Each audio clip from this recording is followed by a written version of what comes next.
18세기와 19세기 초 영국은 그야말로 차의 시대였습니다. 런던의 안개 낀 아침이든 시골 저택의 나른한 오후든 영국인들의 손에는 따뜻한 차잔이 들려 있었죠. 빅토리아 여왕의 궁정에서 공장 노동자의 허름한 식탁까지 차는 신분을 초월한 국민 음료가 되었습니다. 당시 런던의 거리를 걸어보면 곳곳에서 차의 향기가 피어올랐습니다. 본드 스트리트의 고급 상점에는 중국산 찻잎이 은빛 깡통에 담겨 진열되어 있었고, 부유한 기부인들은 오후 4시가 되면 정원이 내다보이는 응접실에서 하인이 따라주는 홍차를 음미했습니다. 찻잔에서는 김이 모락모락 피어올랐고, 창밖으로는 초록빛 잔디밭 위로 햇살이 부드럽게 내려앉았습니다. 그것은 참으로 평화롭고 우아한 풍경이었습니다. 차는 단순한 음료가 아니었습니다.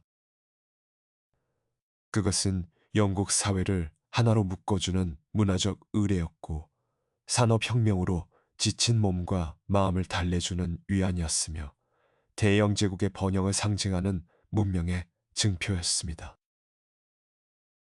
공장 노동자들은 새벽같이 일어나 뜨거운 차 한 잔으로 하루를 시작했고, 상인들은 거래를 성사시킨 뒤 죽배 대신 찻잔을 들어 올렸습니다. 귀족들의 사교 모임에서 차가 빠지는 일은 상상할 수 없었고, 심지어 전쟁터의 군인들조차 차 배급을 손꼽아 기다렸습니다. 1750년경 영국은 연간 약 400만 파운드의 차를 수입했습니다. 그로부터 반세기가 지난 1800년경에는 그 양이 무려 2400만 파운드로 늘어났습니다. 영국인들의 차에 대한 갈망은 걷잡을 수 없이 커져갔고, 대영 제국의 창고에는 중국에서 건너온 찻잎 상자들이 끊임없이 쌓여갔습니다. 사람들은 이 풍요로운 시절을 당연하게 여겼습니다. 해가 지지 않는 제국이라 불리던 대영 제국은 세계의 바다를 지배하고 있었고, 런던은 세계 금융의 중심지였으며, 산업혁명의 성과물들이 영국의 항구에서 전 세계로 뻗어나가고 있었습니다. 영국인들은 자신들의 번영이 영원히 계속되리라 믿었습니다. 그러나 이 향기로운 찻잎 한 잔이 불러올 파국을 아무도 예상하지 못했습니다. 은으로 지불해야 했던 차값이 대영 제국의 금고를 조금씩 비워가고 있었습니다. 중국은 오직 은화만을 받고 찻잎을 내주었고, 영국이 아무리 뛰어난 공산품을 만들어도 중국인들은 관심을 보이지 않았습니다. 매년 수백만 양의 은이 영국에서 중국으로 흘러갔고, 이 무역 불균형은 갈수록 심각해져 갔습니다. 그리고 이 문제를 해결하기 위해 대영 제국이 선택한 것은 인류 역사상 가장 파렴치한 마약 거래였습니다. 인도의 들판에서 자라난 양귀비꽃이 아편으로 가공되어 중국의 항구로 밀수되기 시작했습니다. 찻잎을 향한 갈망이 아편이라는 독을 낳았고, 그 독은 결국 전쟁의 불씨가 되어 동아시아의 오랜 질서를 송두리째 뒤흔들어 놓게 됩니다. 오늘 밤 우리는 찻잔 위에 드리워진 제국주의의 그림자를 따라가 보려 합니다. 19세기 중반 동양과 서양이 충돌했던 그 격동의 시간 속으로 여러분을 초대합니다. 영국의 상인들이 왜 아편을 팔기 시작했는지, 청나라의 관리들은 어떻게 대응했는지, 그리고 그 결과가 어떻게 동아시아의 운명을 바꾸어 놓았는지 천천히 들려드리겠습니다. 본격적으로 이야기 들어가기 전에 구독과 좋아요 눌러주신 분들께 오늘 밤 편안한 잠이 찾아오시길 바랍니다. 이야기를 제대로 이해하기 위해서는 먼저 18세기 중국의 모습을 살펴볼 필요가 있습니다. 당시 중국을 다스리던 것은 만주족이 세운 청나라였습니다. 청나라는 1644년에 명나라를 무너뜨리고 중원을 차지한 이래 200년 가까이 동아시아의 패권을 쥐고 있었습니다. 특히 18세기의 청나라는 그야말로 황금기였습니다. 강희제, 옹정제, 권룡제로 이어지는 세 명의 황제가 130년 넘게 태평성대를 이끌었고 이 시기를 사람들은 강권성세라 불렀습니다. 중국의 영토는 역대 어느 왕조보다 넓었고 인구는 4억 명을 향해 치솟고 있었으며 경제는 활력이 넘쳤습니다. 권룡제가 다스리던 시절 청나라의 수도 베이징은 세계에서 가장 크고 화려한 도시 중 하나였습니다. 자금성의 황금빛 기와는 햇살 아래 눈부시게 빛났고 성문 밖으로 뻗어나간 거리에는 상인들의 외침이 끊이지 않았습니다. 비단과 도자기를 실은 수레가 오갔고 찻집에서는 문인들이 시를 읊조렸으며 시장에서는 전국 각지에서 올라온 산물들이 거래되었습니다. 중국인들은 자신들의 나라를 중화라 불렀습니다. 세상의 중심이요 문명의 꽃이라는 뜻이었습니다. 그들의 눈에 바깥 세상은 모두 오랑캐의 땅이었고 황제는 하늘의 아들로서 온 세상을 다스리는 천자였습니다.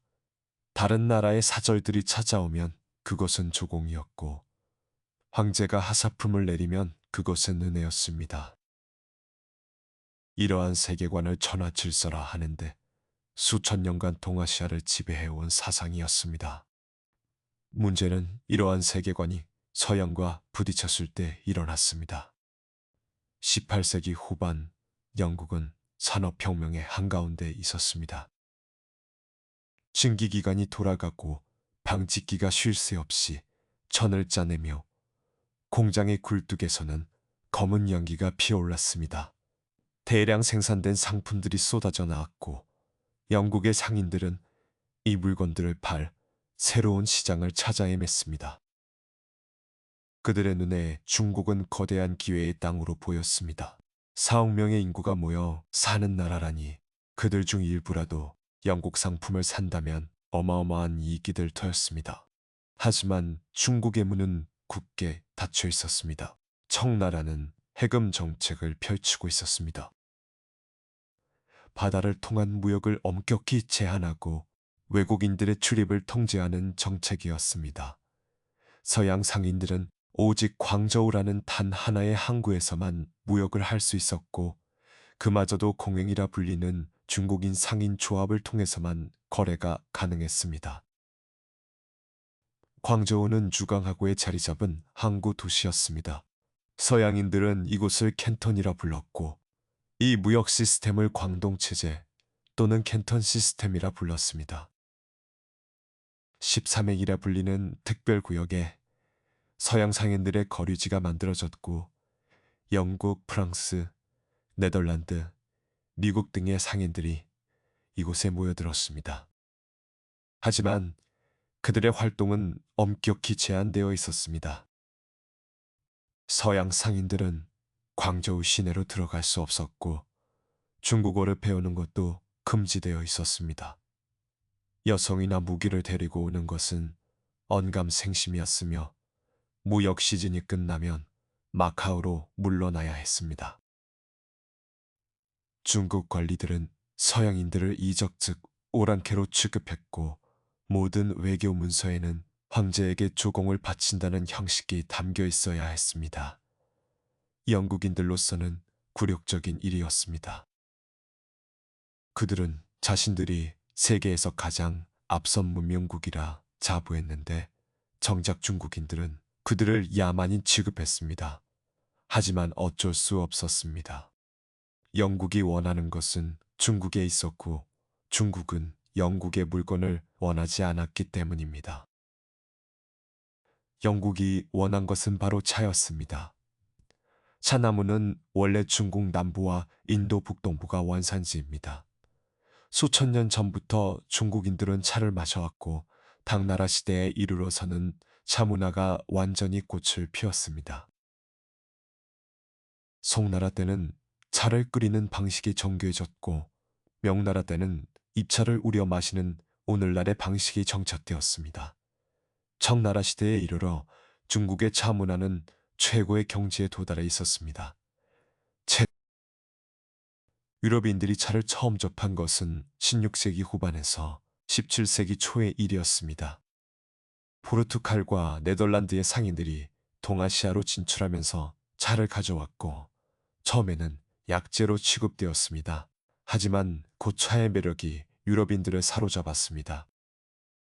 따뜻하고 향기로우며 정신을 맑게 해주는 이 음료에 사람들은 매료되었습니다. 특히 영국인들의 차사랑은 유별났습니다.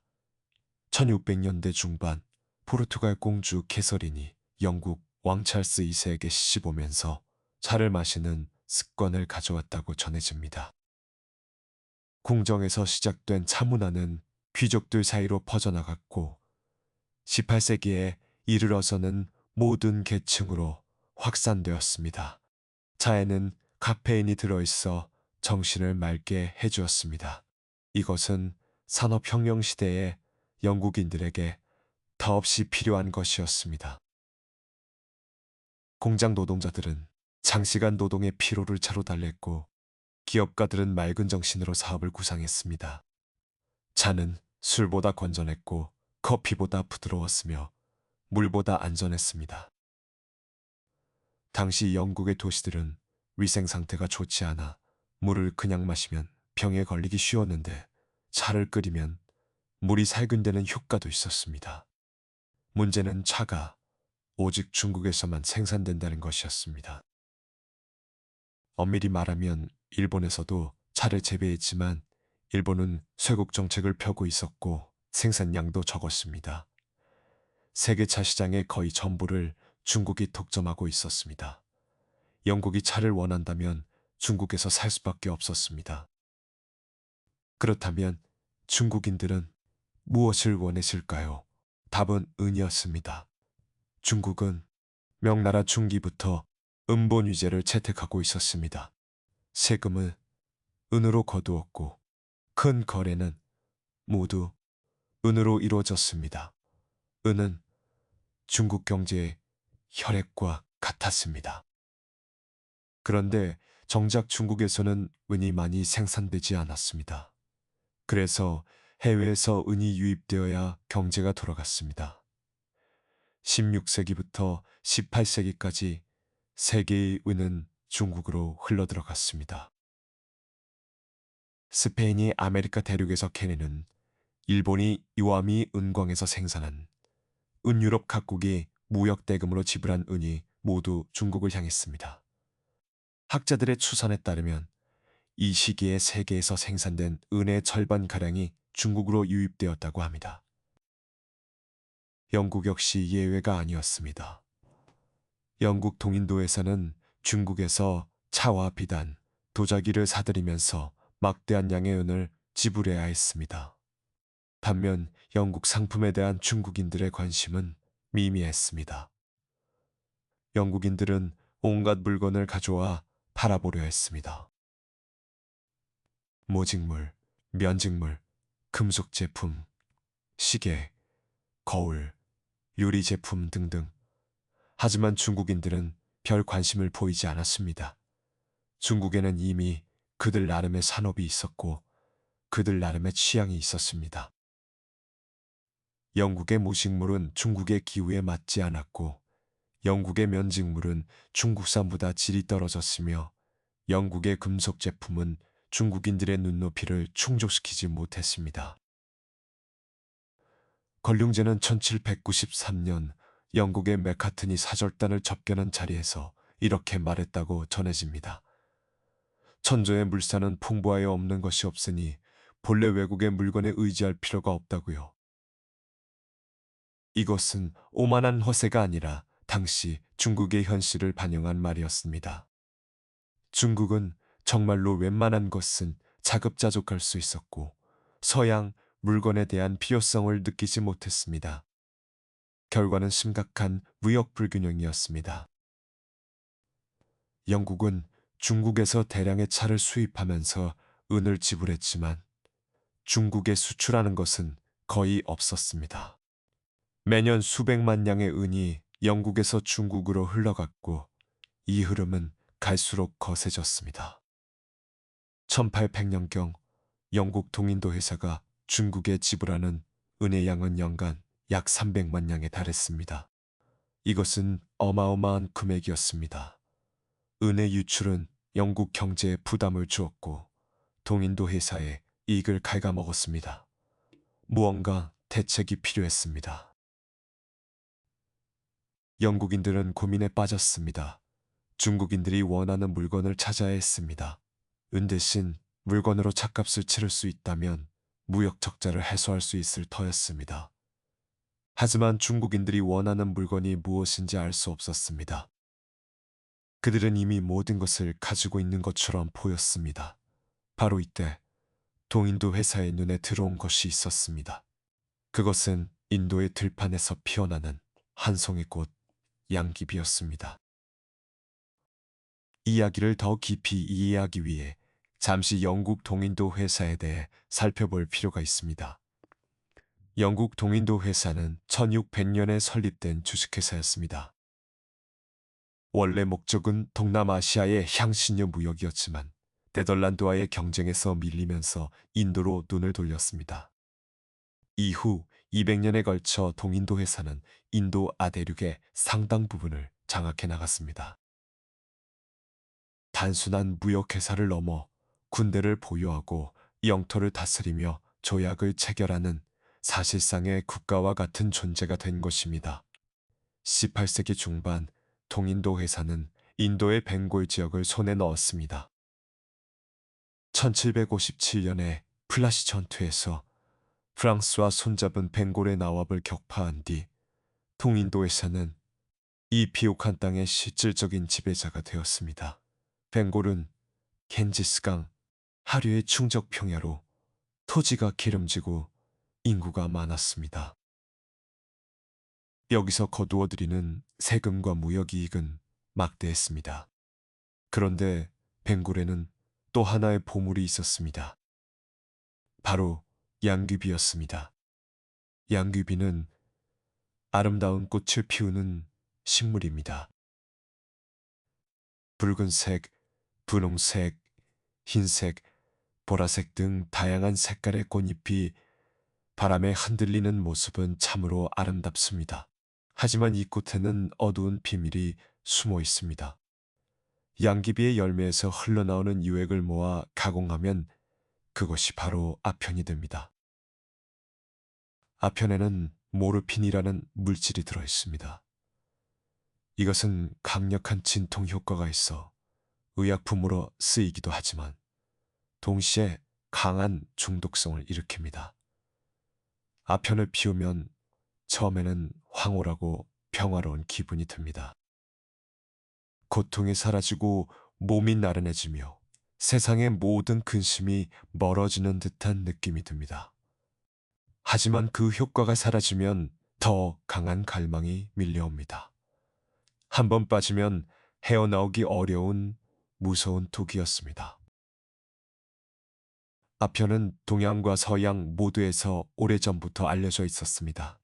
고대 그리스인들도 아편을 알았고 아랍 상인들이 이것을 동양으로 전파했습니다.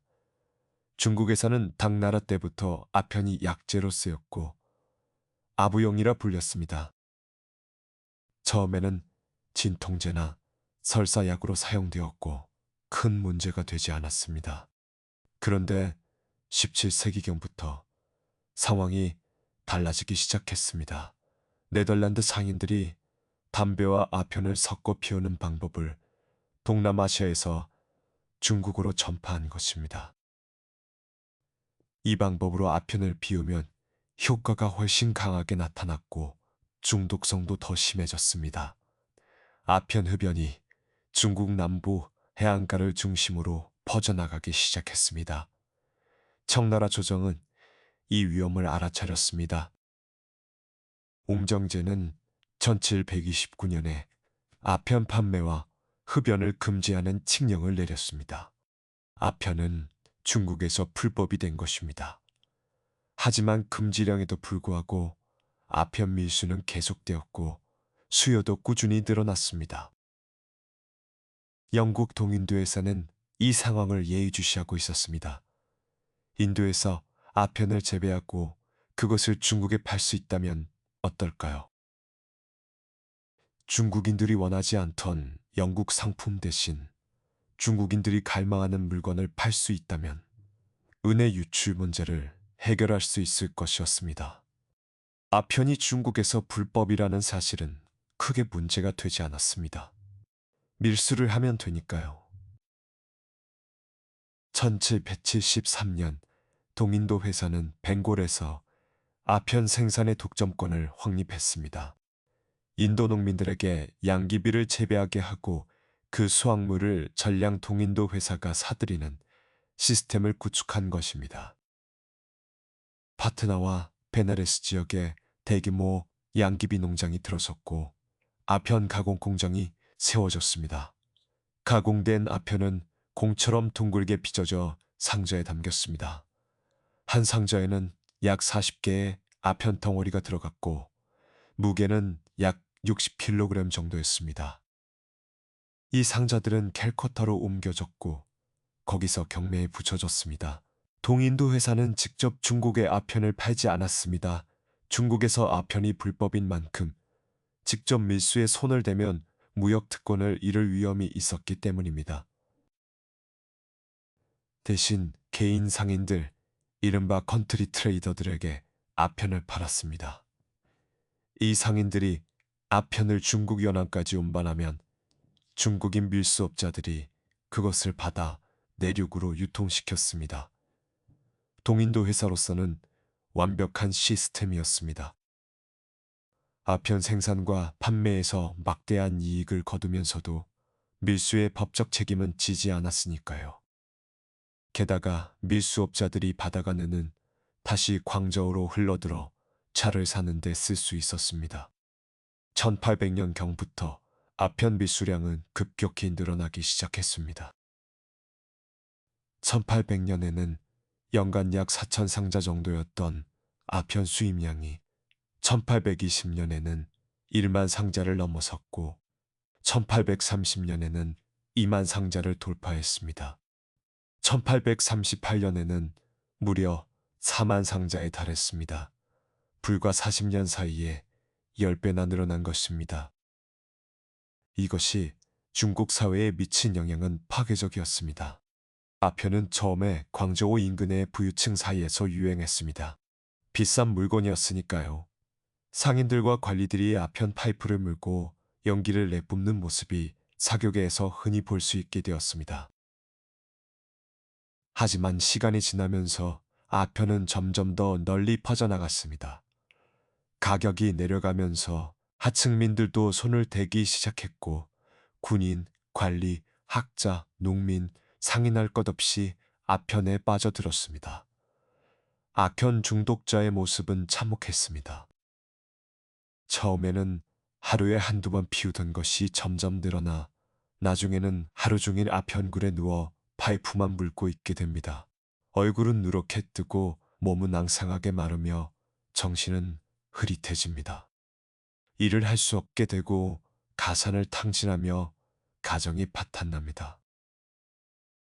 그래도 아편을 끊을 수 없습니다. 끊으려 하면 온몸에서 고통이 밀려오기 때문입니다. 1830년대에 이르면 중국의 아편 중독자 수는 수백만 명에 달한 것으로 추정됩니다. 정확한 숫자를 알기는 어렵지만 광저우와 그 인근만 해도 수십만 명이 아편에 빠져 있었다고 합니다. 심지어 황실의 황관들, 조정의 관리들, 변방의 군인들까지 아편을 피웠습니다. 경제적 영향도 심각했습니다. 은의 흐름이 역전된 것입니다. 1800년 이전에는 은이 중국으로 유입되었습니다. 외국 상인들이 차와 피단, 도자기를 사기 위해 은을 지불했으니까요. 하지만 아편 밀수가 늘어나면서 은이 중국 밖으로 빠져나가기 시작했습니다.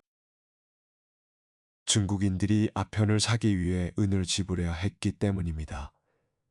1820년대와 30년대에 걸쳐 매년 수백만 양의 은이 중국에서 유출되었습니다. 학자들의 추산에 따르면 1830년부터 1839년 사이에 유출된 은의 총량은 약 2억 량에 달했다고 합니다. 이것은 청나라 정부의 연간 세입에 맞먹는 어마어마한 금액이었습니다. 은의 유출은 중국 경제 전체를 뒤흔들었습니다. 은 본위제 경제에서 은이 빠져나가면 은의 가치가 오릅니다. 은의 가치가 오르면 은으로 환산해야 하는 세금 부담이 커집니다.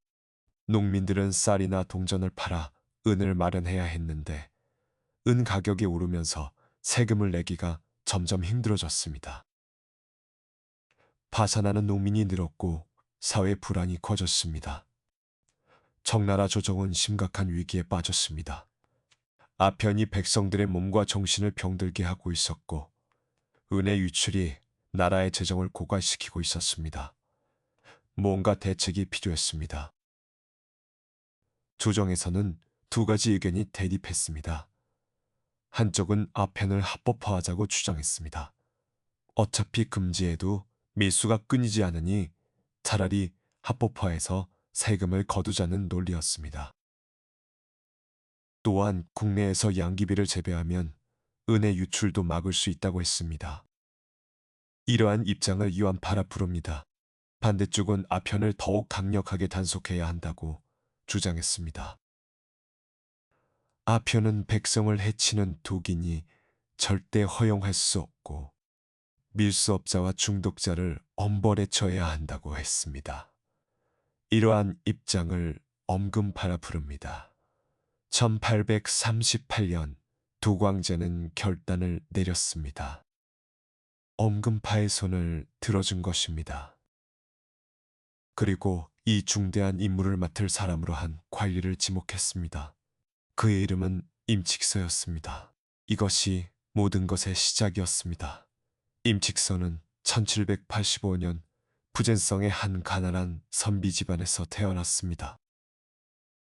아버지는 과거에 합격하지 못한 서생이었고 집안 형편은 넉넉지 않았습니다.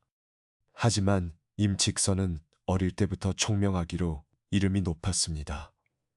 4살에 글을 읽기 시작했고 7살에 시를 지었으며 14살에 향시에 합격해 수재가 되었습니다. 20살이 되던 해 임칙서는 거인이 되었고 27살에는 진사에 급제했습니다. 이것은 대단한 성취였습니다. 과거 시험의 최종 관문인 진사시에 합격한 사람은 전국에서 해마다 수백 명에 불과했고 그들은 제국의 엘리트로서 관료의 길을 걷게 되었습니다. 임칙서의 관료 생활은 순탄했습니다. 그는 청렴하고 유능했으며 백성들의 어려움에 귀 기울일 줄 알았습니다. 수리시설을 정비하고 제방을 쌓아 홍수를 막았으며 부패한 관리들을 탄핵하고 억울한 옥살이를 풀어주었습니다. 그가 다스린 곳마다 백성들의 칭송이 이어졌고 그의 이름은 조정에까지 알려졌습니다. 1830년대에 접어들어 임칙서는 후광 총독의 자리에 올랐습니다. 후베이성과 후난성 두 성을 관할하는 고위직이었습니다. 이곳에서 그는 아편 문제와 본격적으로 씨름하기 시작했습니다. 후광 지역에도 아편 문제가 심각했습니다. 임칙서는 아편을 엄금하고 중독자들을 치료하며 밀수업자들을 체포했습니다. 그의 방법은 철저하면서도 인도적이었습니다. 중독자들에게는 회복할 시간을 주되 기한이 지나도 끊지 못하면 처벌했습니다. 밀수업자와 판매상은 가차없이 엄벌에 처했지만 단순 흡연자에게는 기회를 주었습니다. 임칙서의 노력은 성과를 거두었습니다. 후광 지역의 아편 흡연이 눈에 띄게 줄어들었고 몰수한 아편의 양도 상당했습니다. 이 소식이 베이징에 전해졌고 도광제의 관심을 끌었습니다. 도광제는 고민이 깊었습니다. 아편 문제는 청나라의 미래를 위협하는 심각한 사안이었지만 해결책이 마땅치 않았습니다. 합법화를 주장하는 이완파의 논리도 일리가 있었고 엄금을 주장하는 측의 논리도 타당했습니다. 황제는 각 지방에서 고위 관리들의 의견을 구했고 그 과정에서 임칙서가 올린 상소문의 깊은 인상을 받았습니다. 임칙서는 상소문에서 이렇게 썼습니다. 만약 아편을 방치한다면 몇십 년 뒤에는 병사를 모아도 싸울 만한 군인이 없을 것이고 세금을 거두려 해도 거둘 돈이 없을 것입니다. 아편은 나라를 망하게 하는 독입니다. 반드시 끊어야 합니다. 1838년 12월 도광제는 임칙서를 베이징으로 불러들였습니다. 황제와 신하는 19차례에 걸쳐 독대를 나누었습니다. 그 내용은 기록에 상세히 남아있지 않지만 황제가 아편 문제에 대한 임칙서의 견해를 꼼꼼히 물었을 것입니다. 대화가 끝난 뒤 도광제는 결단을 내렸습니다. 임칙서를 흠차 대신으로 임명하고 광동으로 보내 아편 문제를 해결하라고 명한 것입니다. 흠차 대신은 황제의 특별한 사명을 띠고 파견되는 고위 관리를 뜻합니다. 황제를 대신하여 행동함으로 그 권한은 막중했습니다. 임칙서에게는 광동의 모든 관리를 지휘하고 필요하다면 군대를 동원할 권한이 주어졌습니다. 1839년 1월 임칙서는 베이징을 떠나 남쪽으로 향했습니다. 그의 앞에는 수천리의 여정이 놓여 있었습니다. 마차와 가마를 번갈아 타며 2달에 걸쳐 이동한 끝에 3월 10일 그는 마침내 광저우에 도착했습니다. 광저우에 도착한 임칙서는 곧바로 행동에 나섰습니다. 먼저 그는 상황을 파악했습니다. 아편이 어떻게 들어오는지, 누가 관여하고 있는지, 얼마나 퍼져 있는지 조사했습니다. 그 결과는 충격적이었습니다. 아편 밀수는 거대한 네트워크로 연결되어 있었고 청나라의 관리들 중 상당수가 뇌물을 받고 눈을 감아주고 있었습니다. 심지어 수군의 함선이 밀수를 호위하는 경우도 있었습니다. 임칙서는 부패한 관리들부터 손을 보았습니다. 밀수에 연루된 자들을 적발하여 파면하고 처벌했습니다.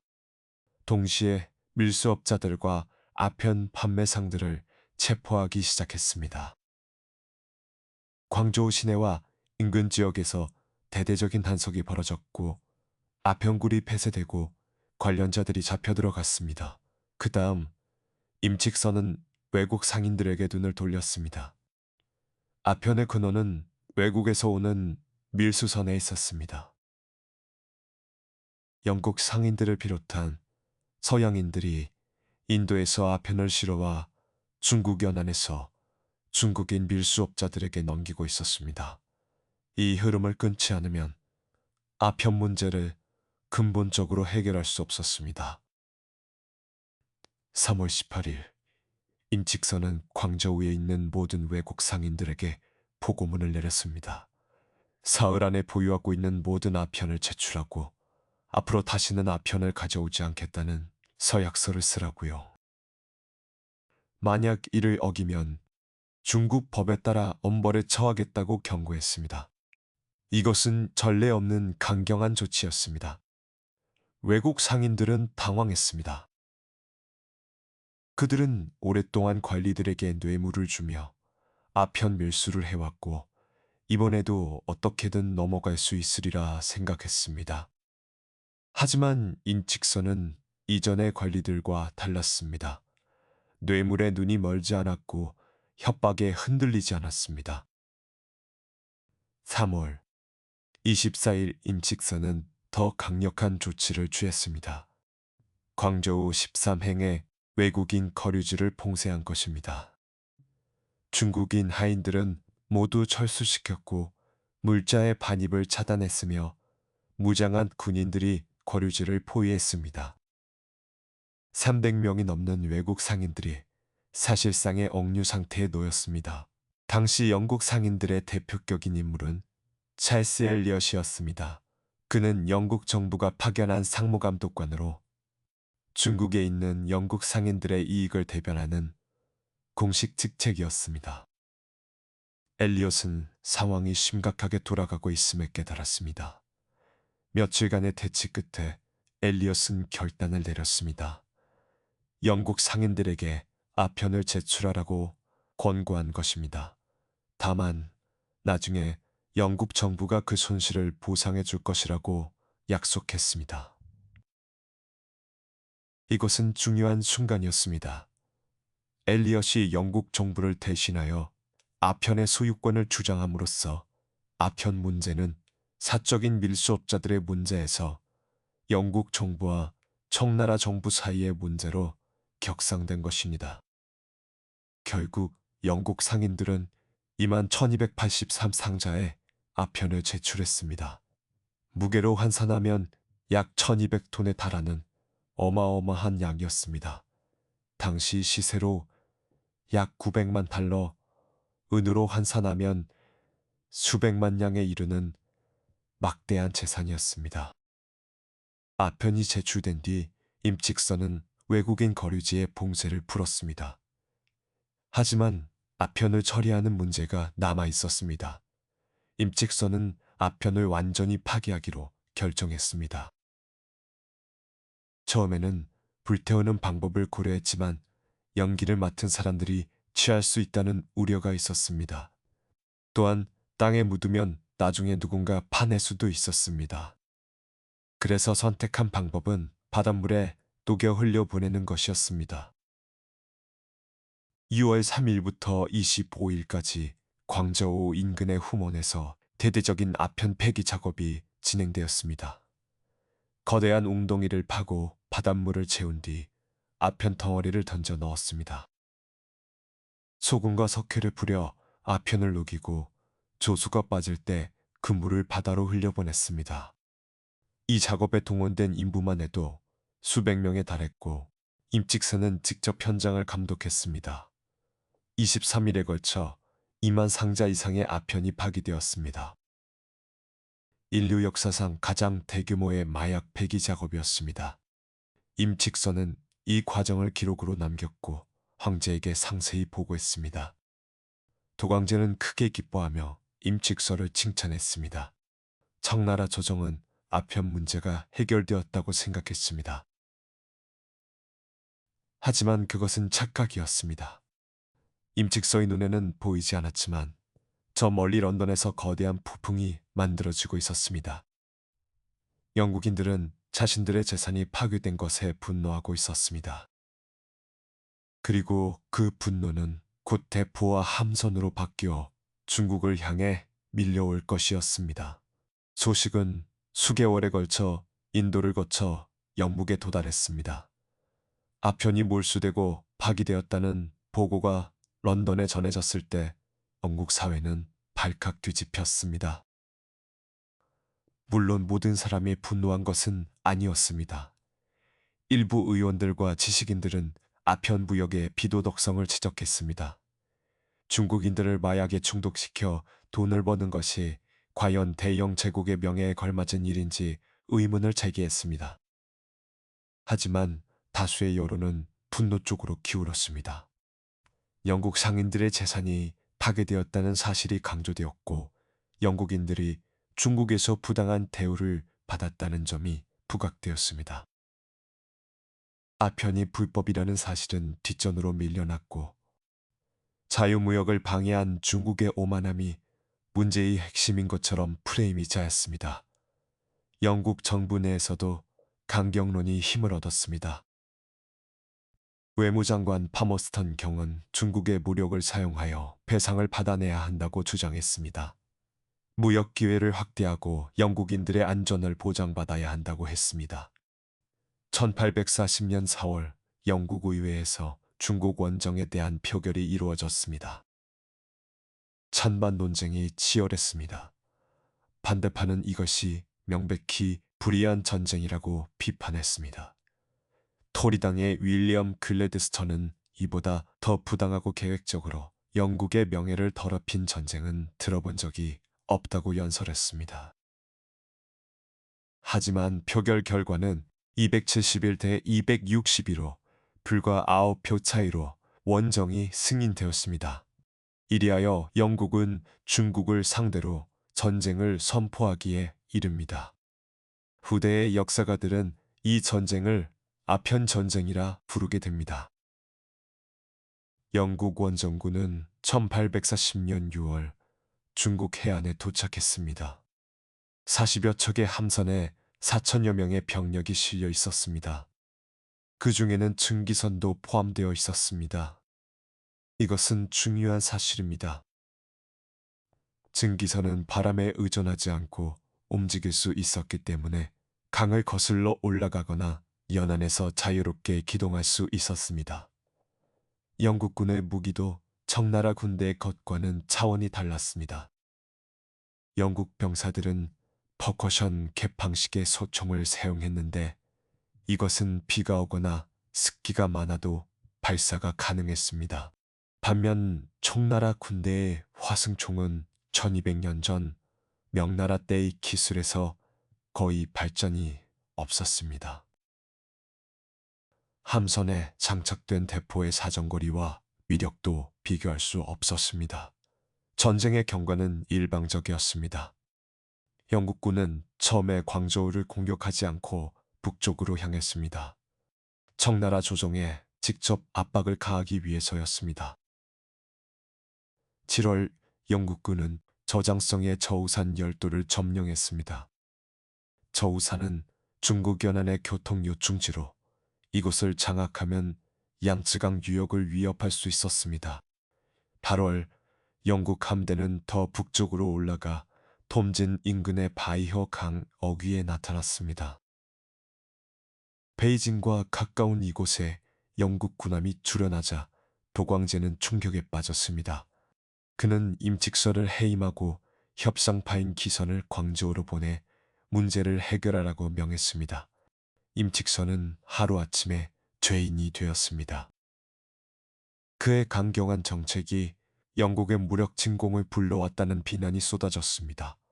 물론 이것은 부당한 평가였습니다. 아편 문제를 방치했더라도 영국이 침략하지 않았으리라는 보장은 없었기 때문입니다. 하지만 패배한 측에서는 희생양이 필요했고 임칙서가 그 역할을 떠맡게 되었습니다. 기선은 영국과 협상을 시도했고 1841년 1월에 천비조약을 체결했습니다. 이 조약에서 청나라는 배상금 600만 달러를 지불하고 홍콩 섬을 영국에 할양하기로 했습니다. 하지만 이 조약은 양측 모두에게 불만족스러운 것이었습니다. 영국 정부는 배상금이 너무 적다고 여겼고 도광제는 영토를 내주는 것에 분노했습니다. 결국 천비조약은 비준되지 않았고 전쟁이 재개되었습니다. 1841년 2월 영국군은 광저우 인근의 후먼 요새를 공격했습니다. 후먼은 주강의 어귀를 지키는 전략적 요충지로 청나라 군대가 수년간 공들여 방어시설을 구축한 곳이었습니다. 관천배라는 노장군이 이곳을 지키고 있었습니다. 관천배는 용감한 장수였습니다. 그는 60이 넘은 나이에도 직접 전선에 나서 병사들을 독려했습니다. 하지만 용기만으로는 무기의 차이를 극복할 수 없었습니다. 영국 함선의 한포 사격은 청나라의 포대를 산산조각냈고 상륙한 영국군은 청나라 병사들을 압도했습니다. 후먼 요새는 불과 몇 시간 만에 함락되었습니다. 관천배는 끝까지 싸우다가 전사했습니다. 청나라 군대의 사상자는 수백 명에 달했고 영국군의 피해는 미미했습니다. 이후에도 영국군의 진격은 계속되었습니다. 5월에 광저우가 포위되어 강화조약을 맺고 몸값을 치렀습니다. 8월에 샤먼이 점령되었습니다. 10월에 저장성의 링보, 전해 등이 차례로 함락되었습니다. 1842년에 접어들어 청나라는 대대적인 반격을 시도했습니다. 하지만 결과는 참담했습니다. 3월 청나라 군대가 닝보 탈환을 시도했다가 대패했습니다. 6월 상하이 인근의 우충포대가 함락되었습니다. 7월 양쯔강 하류의 요충지 전장이 점령되었습니다. 그리고 8월 영국군은 마침내 난징 성벽 아래에 도달했습니다. 난징은 명나라의 옛 수도이자 양쯔강 유역의 중심지였습니다. 이곳이 함락되면 중국 남부와 북부를 잇는 대운하가 차단되고 청나라의 경제는 마비될 터였습니다. 토광제는 더 이상 버틸 수 없었습니다. 8월 29일 영국 군함 코널리스호 위에서 조약이 체결되었습니다. 이것이 바로 난징 조약입니다. 난징 조약은 중국 역사의 전환점이었습니다. 조약의 내용은 청나라에게 치욕적이었습니다. 첫째, 홍콩 섬을 영국에 영구히 할양했습니다. 둘째, 2100만 달러의 배상금을 지불하기로 했습니다. 이 중 600만 달러는 파괴된 아편의 대가였고 300만 달러는 영국 상인들의 채무 편제액이었으며 1200만 달러는 전쟁 비용이었습니다. 셋째, 광저우 외에 샤먼, 푸저우, 닝보, 상하이 등 5개의 항구를 개방하여 외국인의 거주와 무역을 허용했습니다. 넷째, 공행 제도를 폐지하여 영국 상인들이 자유롭게 무역할 수 있게 했습니다. 다섯째, 수입품에 부과하는 관세율을 낮게 고정했습니다. 이듬해인 1843년에는 추가로 호문조약과 오구통상장정이 체결되었습니다. 이 조약들에서 영국은 영사재판권과 최혜국 대우를 얻어냈습니다. 영사재판권이란 영국인이 중국에서 범죄를 저질러도 중국 법정이 아니라 영국 영사가 재판한다는 것입니다. 이것은 중국의 사법주권을 크게 침해하는 것이었습니다. 최혜국 대우란 중국이 다른 나라에 특혜를 주면 영국도 자동으로 같은 특혜를 받는다는 것입니다. 이것은 앞으로 불평등 조약이 계속 확대될 것임을 의미했습니다. 영국의 뒤를 이어 다른 나라들도 조약을 요구해 왔습니다.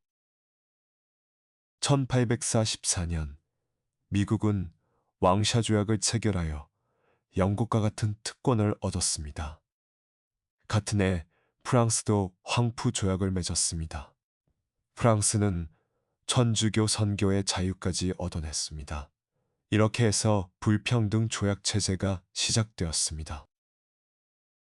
중국은 관세 자주권을 잃었고 사법 주권을 잃었으며 영토를 잃었습니다.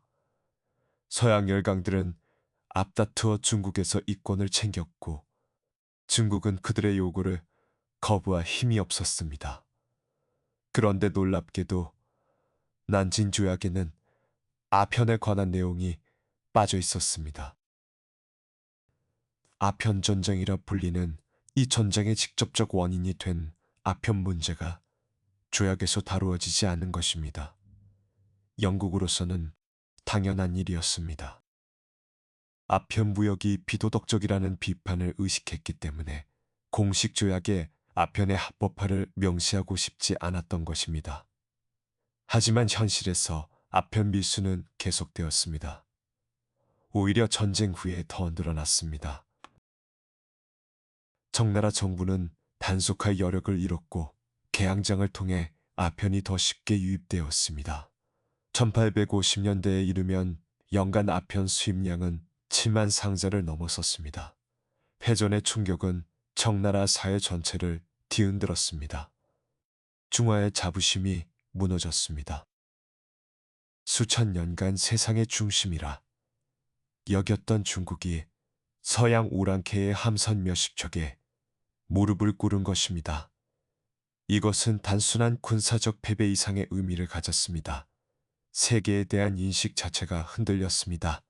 물론 모든 중국인이 패배의 의미를 깨달은 것은 많은 사람들은 이번 패배를 일시적인 좌절로 여겼습니다. 조금만 노력하면 오랑캐를 물리칠 수 있을 것이라고 중화의 위대함은 변함없다고 생각했습니다. 하지만 일부 지식인들은 더 깊은 고민에 빠졌습니다. 무엇이 잘못된 것인지, 어떻게 해야 하는지 생각하기 시작했습니다. 임직선은 유배지에서 서양에 관한 자료를 모으고 연구했습니다. 그가 편찬한 사주지라는 책은 서양 세계에 대한 정보를 담고 있었습니다. 임직선은 이 자료를 위원이라는 학자에게 넘겼고 위원은 이를 바탕으로 해국도지라는 책을 펴냈습니다. 이 책은 오랑캐의 기술을 배워서 오랑캐를 제압하자는 사이이제 이론의 출발점이 되었습니다. 하지만 이러한 자각은 아직 소수에 불과했습니다. 대다수의 청나라 지배층은 여전히 기존의 세계관에 머물러 있었고 개혁의 필요성을 느끼지 못했습니다. 그들은 패배의 원인을 몇몇 관리들의 무능이나 군대의 나태함에서 찾았을 뿐 체제 자체의 문제를 인식하지 못했습니다. 그 결과 청나라는 제대로 된 개혁 없이 다음 충격을 맞게 됩니다. 1850년대 청나라는 안팎으로 심각한 위기에 처했습니다. 안으로는 태평 천국의 난이 일어났습니다. 홍수전이라는 인물이 이끄는 이 반란은 중국 역사상 가장 파괴적인 내전 중 하나였습니다. 난징을 수도로 삼은 태평천국은 14년간 청나라와 싸웠고 이 과정에서 수천만 명의 목숨을 잃었습니다. 밖으로는 서양 열강의 압박이 계속되었습니다. 영국과 프랑스는 더 많은 특권을 요구해 왔습니다. 선교사 보호, 내지 여행권, 더 많은 개항장 등등. 청나라 정부가 이를 거부하자 그들은 다시 무력을 사용했습니다. 1856년 제2차 아편전쟁이 시작되었습니다. 명분은 사소한 것이었습니다. 영국은 에르오 사건을 구실로 삼았습니다. 에르오는 중국 선박인데 홍콩에 등록되어 있었고 청나라 관리들이 해적 혐의로 이 배를 수색했습니다. 영국은 자국 국기를 단 선박이 모욕당했다고 주장했습니다. 프랑스는 프랑스인 선교사가 광시성에서 살해된 사건을 구실로 삼았습니다. 전쟁은 여러 해에 걸쳐 진행되었습니다. 1857년 영국군과 프랑스군은 광저우를 점령했습니다. 1858년 그들은 북쪽으로 진격하여 톰진을 위협했습니다. 청나라는 톰진 조약을 체결하여 10개의 새로운 개항장 개방, 외교관의 베이징 주재, 내지 여행권, 그리스도교 선교의 자유 등을 약속했습니다. 하지만 조약의 비준 과정에서 다시 충돌이 일어났습니다. 1859년 영국과 프랑스의 사절단이 비준서를 교환하기 위해 톰진으로 가던 중 청나라 군대의 공격을 받았습니다. 이에 분노한 영국과 프랑스는 1860년 대규모 원정군을 보냈습니다. 이번 원정에서 영국군과 프랑스군은 베이징까지 진격했습니다.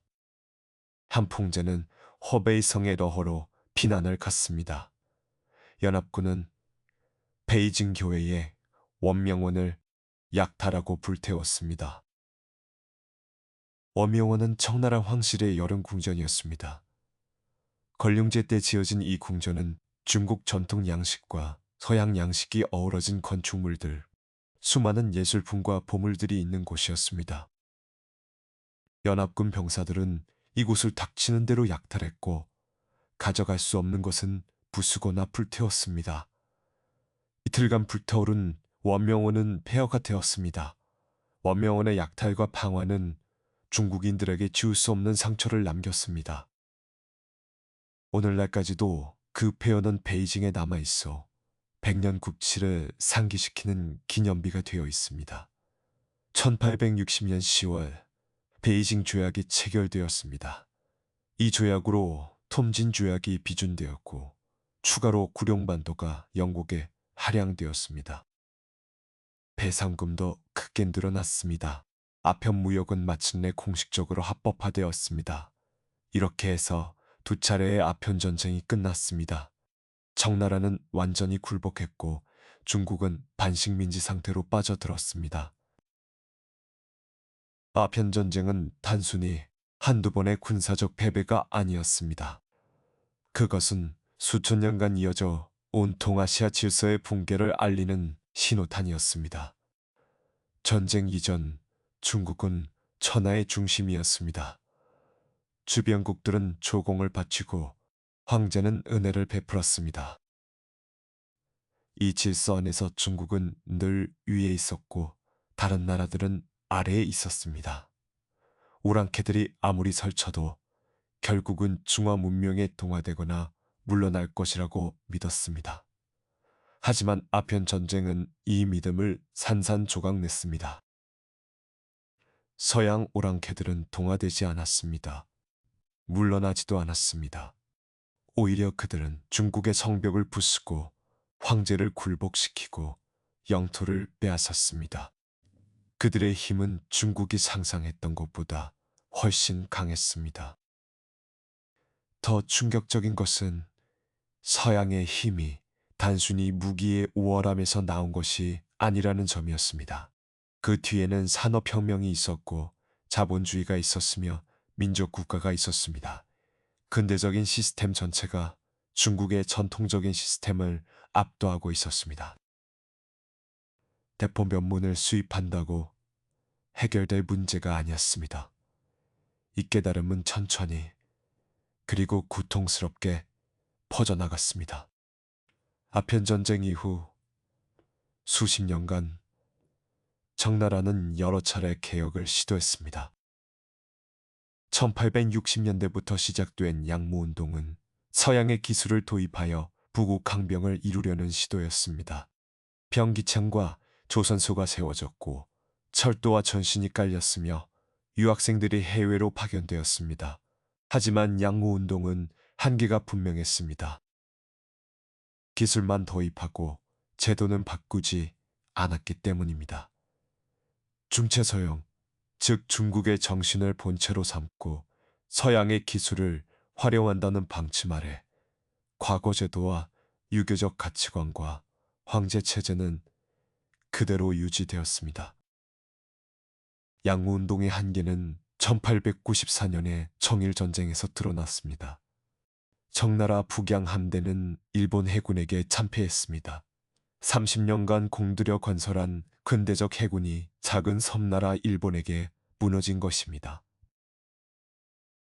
이것은 기술 도입만으로는 부족하다는 것을 보여주었습니다. 그 후 무술변법, 신정 등 더 급진적인 개혁이 시도되었지만 모두 실패하거나 너무 늦었습니다. 1911년 신의 혁명으로 청나라는 무너졌고 2000년 넘게 이어져 온 황제 제도가 막을 내렸습니다. 하지만 청나라의 멸망이 중국의 고난의 끝은 아니었습니다. 20세기 전반 중국은 군벌의 할거, 일본의 침략, 내전 등으로 혼란의 시대를 보냈습니다. 아편 전쟁에서 시작된 100년의 굴욕은 1949년 중화인민공화국이 수립될 때까지 이어졌습니다. 중국인들은 이 시기를 100년 국치라 부르며 다시는 그런 일을 겪지 않겠다고 다짐합니다. 아편 전쟁의 여파는 중국 바깥에도 미쳤습니다. 일본은 아편 전쟁의 소식을 듣고 충격에 빠졌습니다.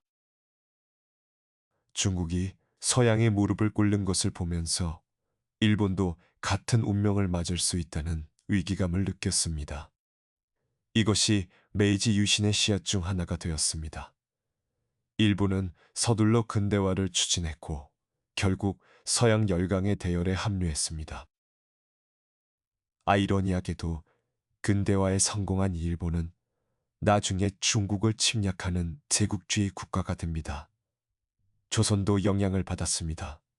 아편 전쟁 이후 서양 세력의 압박이 조선에도 미쳤고 조선은 개항과 근대화의 문제로 고민하게 됩니다. 그 고민 끝에 조선이 선택한 길은 또 다른 이야기입니다. 동남아시아 국가들도 서양 열강의 식민지가 되어 갔습니다. 중국이 무너지면서 그동안 중국 중심의 주공체제 안에서 어느 정도 보호를 받던 주변국들도 홀로 서양의 압력을 감당해야 했습니다. 이처럼 아편 전쟁은 동아시아 전체의 역사를 바꾸어 놓았습니다. 차 한 잔에서 시작된 이야기가 대륙의 운명을 뒤바꾼 것입니다. 이 모든 것의 중심에 있던 아편은 어떻게 되었을까요? 아편 무역은 20세기 초까지 계속되었습니다. 1860년 이후 합법화된 아편은 대놓고 수입되었고 중국 내에서도 양귀비 재배가 확대되었습니다. 한때 중국의 아편 중독자는 수천만 명에 달한 것으로 추정됩니다. 1900년대에 들어서야 아편 문제가 국제적인 관심사가 되었습니다. 1912년 헤이그에서 국제아편협약이 체결되었고 각국은 아편 거래를 제한하기 시작했습니다. 중국 내에서도 아편 근절 운동이 일어났습니다. 하지만 아편이 완전히 사라지는 데는 수십 년이 더 걸렸습니다. 중화인민공화국이 수립된 후 강력한 단속과 처벌로 1950년대에 이르러서야 중국에서 아편 문제가 거의 해결되었다고 합니다. 영국은 아편 전쟁에서 무엇을 얻었을까요? 단기적으로 영국은 거대한 이익을 얻었습니다. 홍콩이라는 훌륭한 항구를 손에 넣었고 중국 시장에 대한 접근권을 확보했습니다. 아편 무역에서 막대한 돈을 벌었고 그 자본은 영국 경제의 성장에 기여했습니다. 하지만 장기적으로 보면 아편 전쟁은 영국 역사의 어두운 장으로 남았습니다. 마약을 팔기 위해 전쟁을 일으킨 것은 어떤 명분으로도 정당화하기 어렵습니다. 오늘날 영국에서도 아편 전쟁은 제국주의의 치부로 여겨지고 있습니다. 홍콩은 1997년에 중국에 반환되었습니다. 150년 넘게 영국령이었던 이 도시는 이제 중국의 특별행정구가 되었습니다. 아편 전쟁에서 시작된 역사가 100년이 지나 제자리를 찾은 셈입니다. 향기로운 찻잎 한 잔이 불러온 폭풍은 이렇게 한 시대를 휩쓸고 지나갔습니다. 영국인들의 차에 대한 사랑이 무역 적자를 낳았고 무역 적자를 해소하려는 시도가 아편 밀수를 낳았습니다. 아편 밀수에 맞선 청나라의 저항이 전쟁을 불러왔고 전쟁의 패배가 불평등 조약 체제를 열었습니다. 그리고 그 결과는 동아시아 전체의 운명을 바꾸어 놓았습니다. 역사를 돌이켜보면 작은 것이 큰 것을 만들어내는 경우가 많습니다. 찻잎 한 잔, 양귀비꽃 한 송이, 조약 한 장이 대륙의 운명을 결정짓기도 합니다. 우리는 이것을 나비 효과라고 부르기도 하고 역사의 아이러니라고 부르기도 합니다. 아편 전쟁은 여러 가지 교훈을 남깁니다. 첫째, 자만은 위험합니다. 청나라는 자신들이 세상의 중심이라는 믿음에 빠져 바깥 세상의 변화를 제대로 보지 못했습니다. 그 결과 급격한 변화에 적응하지 못하고 무너졌습니다. 오늘날에도 이 교훈은 유효합니다. 현재의 성공에 안주하면 미래의 변화에 뒤처질 수 있습니다. 둘째, 이익을 위해 원칙을 버리면 결국 모두가 손해를 봅니다. 영국은 단기적인 이익을 위해 마약을 팔았고 그로 인해 수많은 중국인들이 고통받았습니다. 하지만 그 부도덕한 행위는 결국 영국의 명예에도 이익만을 추구하는 것은 결코 지속 가능한 전략이 아닙니다. 셋째, 위기는 기회가 될 수 있습니다. 아편 전쟁의 충격은 중국으로 하여금 자신을 돌아보게 만들었습니다. 비록 그 과정은 길고 고통스러웠지만 결국 중국은 새로운 나라로 거듭났습니다. 오늘날의 중국은 백년 국치를 기억하면서도 그것을 발전의 동력으로 삼고 있습니다. 밤이 깊어갑니다. 오늘 우리는 19세기의 동양과 서양이 충돌했던 그 격동의 시간을 함께 거닐었습니다. 향기로운 찻잎에서 시작해 포화가 날리는 전쟁터를 지나 역사의 전환점에 이르렀습니다. 먼 옛날의 이야기이지만 그 안에는 오늘날에도 유효한 교훈이 담겨 있습니다. 임직선은 유배지에서 이런 말을 남겼다고 합니다. 바다와 같이 넓은 마음으로 세상의 일들을 받아들이면 어떤 어려움이든 이겨낼 수 있다고요. 그는 끝내 복권되어 다시 관직에 올랐지만 1850년에 세상을 떠났습니다. 아편 전쟁의 상처가 제 아물기도 전이었습니다. 하지만 그가 뿌린 씨앗, 서양을 배우자는 생각은 후대에 싹을 틔웠습니다. 그리고 100년이 넘는 세월이 흐른 뒤 중국은 마침내 다시 일어섰습니다. 역사는 끊임없이 흐릅니다.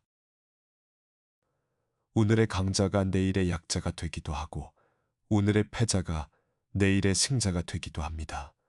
중요한 것은 역사에서 교훈을 얻고 더 나은 미래를 향해 나아가는 것입니다. 오늘 밤 들려드린 이야기가 여러분의 마음에 작은 울림을 남겼기를 바랍니다. 향기로운 차 한 잔을 드시며 먼 옛날의 역사를 떠올려 보시는 것도 좋겠습니다. 그 한 잔의 차에는 수많은 사람들의 땀과 눈물과 역사가 녹아 있습니다. 오늘도 끝까지 함께 해주셔서 구독과 좋아요 눌러주시면 매일 밤 편안한 이야기로 찾아뵙겠습니다. 오늘 밤도 깊고 편안한 잠 주무시길 바랍니다.